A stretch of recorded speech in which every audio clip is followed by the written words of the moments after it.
நடக்குமா நடக்காதா? விளையாடுவாங்களா? விளையாட மாட்டாங்களா? ஏன் இவங்க இந்த தொடரை புறக்கணிக்கல? இல்ல எதுக்காக புறக்கணிக்கணும்? இப்படின்னு ஒரு 1008 கேள்விகள் இந்த ஆசிய கோப்பையில இந்தியா பங்கேற்றது தொடர்பாகவும், பாகிஸ்தானுக்கு எதிரான போட்டி தொடர்பாகவும் கேட்கப்பட்டுட்டே வந்தது. இந்த கேள்விகளுக்கெல்லாம் ஒரே ஒரு பதில், இன்னைக்கு இந்தியா பாகிஸ்தான் போட்டி நடக்க போகுது நைட்டு 8 மணிக்கு அப்படிங்கிறது தான். ஆனா இந்த போட்டி அப்படிங்கிறது வந்து மத்திய அரசுக்கு வந்துட்டு இது எந்த வகையில உடன்பாடு இருக்கு அப்படிங்கிற ஒரு கேள்வியும் இருந்ததுல. அந்த கேள்விக்கான பதில கொடுத்திருக்காங்க நம்மளோட இந்திய அணி. இந்திய அணியோட துணை பயிற்சியாளர் ரியான் செய்தியாளர் சந்திப்புல பங்கேற்றாங்க. இதுவே வந்து ஒரு விவாதமா தான் மாறி இருந்தது.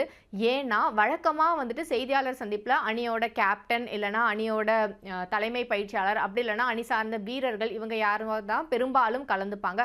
அதுவும் இந்த மாதிரி முக்கியமான போட்டி அப்படின்னு வரும்போது பெரும்பாலும் வந்து அணியோட தலைமை பயிற்சியாளர் அதுக்கப்புறமா வந்து அணியோட கேப்டன் இவங்க 2 பேரும் சேர்ந்து வந்து செய்தியாளர் சந்திப்புல பங்கேற்கிறது வழக்கம் இருந்தது. ஆனா இவங்க 2 பேரை தவிர்த்துட்டு துணை பயிற்சியாளரான ரியான் வந்து செய்தியாளர் சந்திப்புக்கு வந்தாங்க. ஆனா அவர்கிட்டயுமே இந்தியா பாகிஸ்தான் போட்டி தொடர்பான நிறைய கேள்விகள் முன்வைக்கப்பட்டது. குறிப்பா வந்துட்டு உங்க கவர்மெண்ட் இதுக்கு ஓகே சொல்லிட்டாங்களா அப்படிங்கிற மாதிரியான ஒரு கேள்வி கேட்கப்படும் போது மத்திய அரசு வந்து இந்த போட்டிக்கு ஓகே சொல்லிட்டாங்க.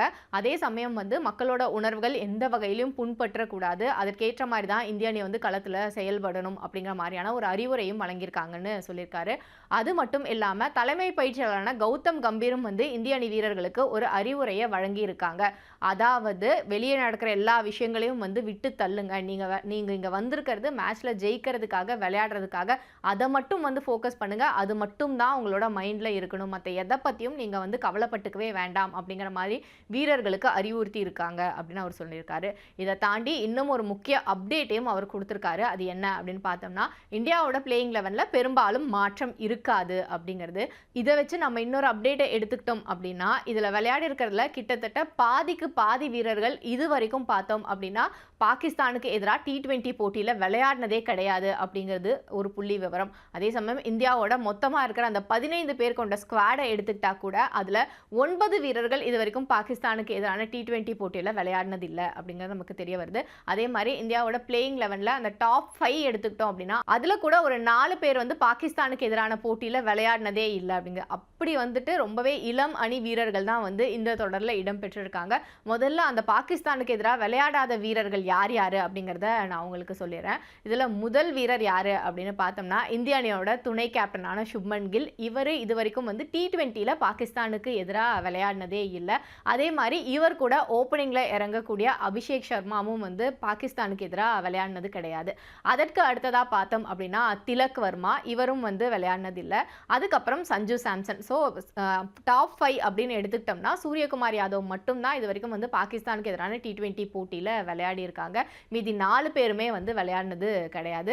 அதற்கு அப்புறமா பார்த்தோம் அப்படின்னா குல்தீப் யாதவ் நீண்ட காலமா இந்திய அணியில இடம் பெற்றிருக்காரு. ஆனா இவருக்குமே வந்து பாகிஸ்தானுக்கு எதிராக T20 போட்டியில விளையாடுறதுக்கான வாய்ப்பு அப்படிங்கிறது கிடைக்கல. அதற்கு அடுத்த வீரர் யாரு அப்படின்னு பார்த்தோம்னா வருண் சக்கரவர்த்தி. இவரும் வந்துட்டு இப்போ ரீசெண்டாக தான் வந்து T20ல இந்திய அணிக்காக தொடர்ச்சியாக விளையாடுறதுக்கான வாய்ப்பு அப்படிங்கிறது கிடைச்சிருக்கு. இதற்கு முன்னாடியே அவர் டெபியூலாம் வந்து 2021 ஆயிட்டாரு. ஆனாலும் ஒரு பெரிய கேப் விட்டு அதுக்கப்புறம் போன வருஷத்துலேருந்து தான் இவருக்கு வந்து பேக் டு பேக் வாய்ப்புகள் அப்படிங்கிறது கிடைக்க ஆரம்பிச்சிருக்கு. அதனால இவருக்கும் வந்து பெரிய அளவில் பாகிஸ்தான் கூட விளையாடுறதுக்கான வாய்ப்பு அப்படிங்கிறது கிடைக்கல.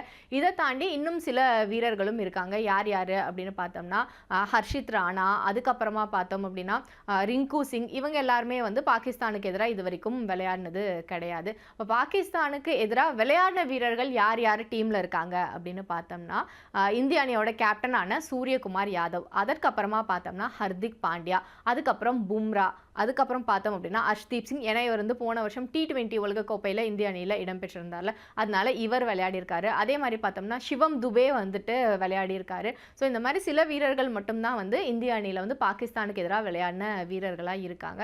ஸோ அந்த அளவுக்கு வந்துட்டு ஒரு இளம் அணி தான் இந்த முறை களம் காண்றாங்க. இந்த இளம் அணியை எதிர்கொள்றது எங்களுக்கு ரொம்பவே ஈஸியாக தான் இருக்கும் அப்படின்னு பாகிஸ்தான் தரப்புல இருந்தும் சொல்றாங்க.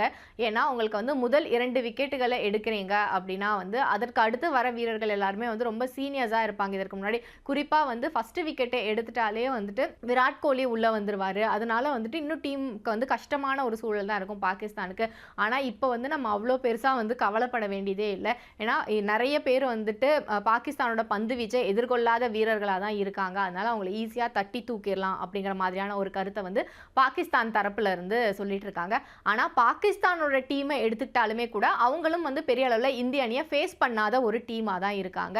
ஏன்னா அந்த அணியை பொறுத்தவரைக்கும் நமக்கு வந்து ரொம்பவே பரிச்சயமான வீரர்கள் அப்படின்னா ஒண்ணு வந்து பாபர் ஆசம், இன்னொன்னு வந்து ரிஸ்வான். ஆனா அவங்க 2 பேருமே இந்த தொடர்லயே கிடையாது அப்படிங்கிறது பாகிஸ்தானுக்கு வந்து இந்தியாவுக்கு எதிரான போட்டி அப்படின்னு வரும்போது ஒரு மிகப்பெரிய பின்னடைவா தான் பார்க்கப்படுது. ஏன்னா இவங்க 2 பேரும் வந்து நிறைய இடங்கள்ல இந்தியாவோட வெற்றியை வந்து தட்டி பறிச்சதுல மிக முக்கிய பங்குடையவர்களா இருக்காங்க.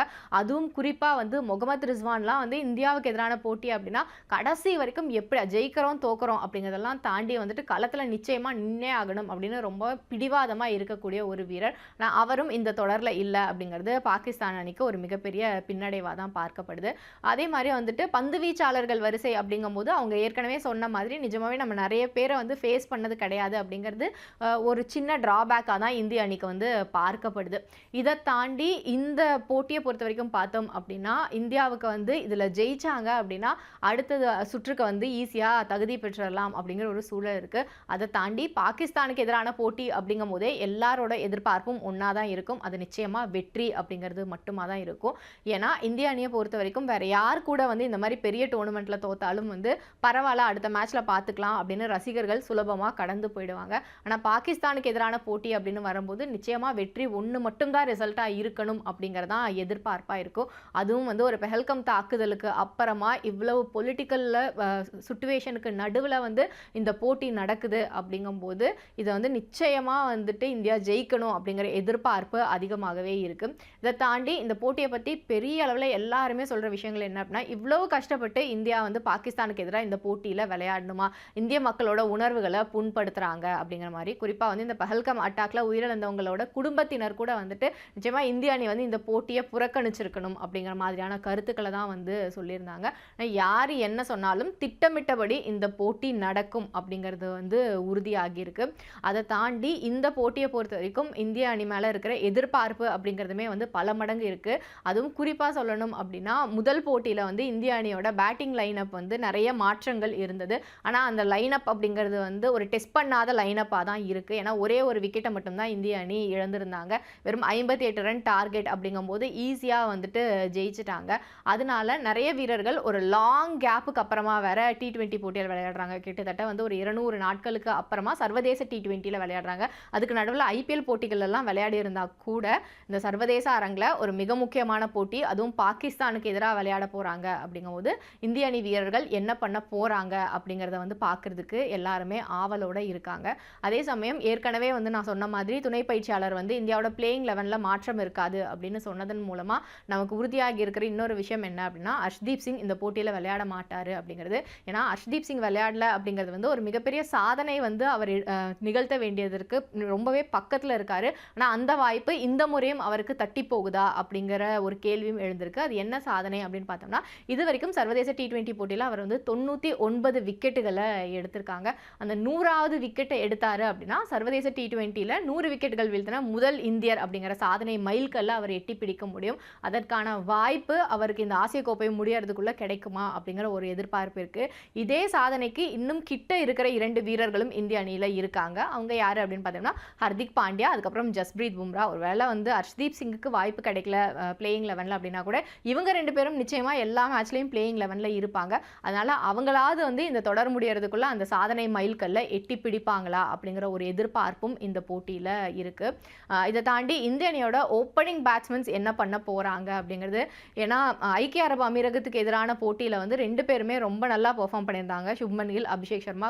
குறிப்பா வந்து அபிஷேக் சர்மா ஃபர்ஸ்ட் பாலையே வந்து சிக்ஸருக்கு வெலாசி தள்ளி இருந்தாரு. இப்போ பாகிஸ்தானுக்கு எதிரான அந்த முதல் பந்தை அவர் எப்படி எதிர்கொள்ள போறாரு அப்படிங்கிற ஒரு மிகப்பெரிய எதிர்பார்ப்பும் அவர் மேல இருக்கு. ஏன்னா இவங்க எல்லாம் தான் ஃபியூச்சர் ஆஃப் இந்தியன் கிரிக்கெட்டா இருக்க போறாங்க அப்படிங்கும் போது இவங்க என்ன பண்ண போறாங்க அப்படிங்கிற ஒரு எதிர்பார்ப்பு. அதற்கு அடுத்ததா பார்த்தோம் அப்படின்னா சஞ்சு சாம்சன். ஏன்னா இவர் வந்து 5வது இடத்துல களமிறங்க போறாரு இந்திய அணிக்கு அப்படிங்கும்போது அந்த இடத்துல இவர் தன்னோட திறமையை நிரூபிக்க வேண்டிய கட்டாயம் இருக்கு. அதுவும் பாகிஸ்தானுக்கு எதிரான போட்டி அப்படிங்கும்போது அந்த வாய்ப்பை அவர் எப்படி பயன்படுத்திக்க போகிறாரு அப்படிங்கிற மாதிரியான ஒரு எண்ணமும் ஓடிக்கிட்டு இருக்கு. அதற்கப்புறமா பார்த்தோம் அப்படின்னா இந்தியாவோட பவுலிங் யூனிட்டை பொறுத்த வரைக்கும் ஐக்கிய அரபு அமீரகத்துக்கு எதிரான போட்டியில் ரொம்ப நல்லா பெர்ஃபார்ம் பண்ணியிருந்தாங்க. ஸோ அதே முயற்சியோட இந்த முறை வந்து பாகிஸ்தானையும் எதிர்கொள்வாங்களா அப்படிங்கிறது எல்லாத்தையுமே வந்து நம்ம பொறுத்திருந்து தான் பார்க்கணும்.